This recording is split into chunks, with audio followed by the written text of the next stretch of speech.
All Canadians have a right to participate fully and equally in society, with travel being a dimension of full participation.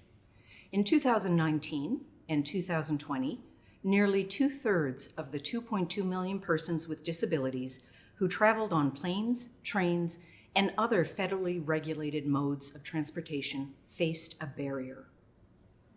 In this audit, the Office of the Auditor General of Canada looked at whether Via Rail, the Canadian Air Transport Security Authority, and the Canadian Transportation Agency worked to identify, remove, and prevent barriers faced by travelers with disabilities.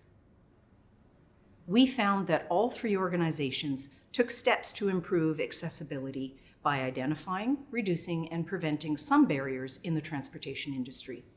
However, more needs to be done. For example, despite being the most frequent barrier that people with disabilities experience, websites were not fully accessible.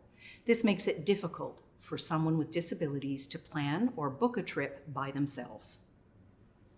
We found that both Via Rail and the Canadian Air Transport Security Authority, as transportation service providers, consulted with persons with disabilities on projects like their accessibility plans and the design of Via Rail's new fleet.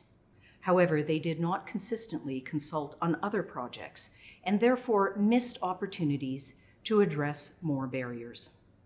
We also found that though Via Rail and the Canadian Air Transport Security Authority consulted on their training programs, there were delays in management and staff completing this training, which can affect the service provided to persons with disabilities. As the organization responsible for enforcing accessibility regulations in the transportation industry, the Canadian Transportation Agency identified accessibility barriers through its inspections and worked with transportation service providers to remove some. However, the agency conducted few inspections, and it did not have the authority to regularly access complaint data from service providers to improve its oversight.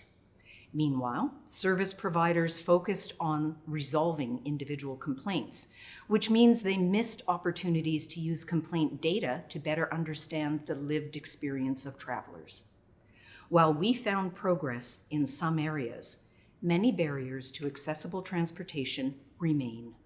We need to see broader consultations, online content that is fully accessible, and complaint data leveraged to identify and prevent barriers so that accessibility continues to improve for travelers with disabilities.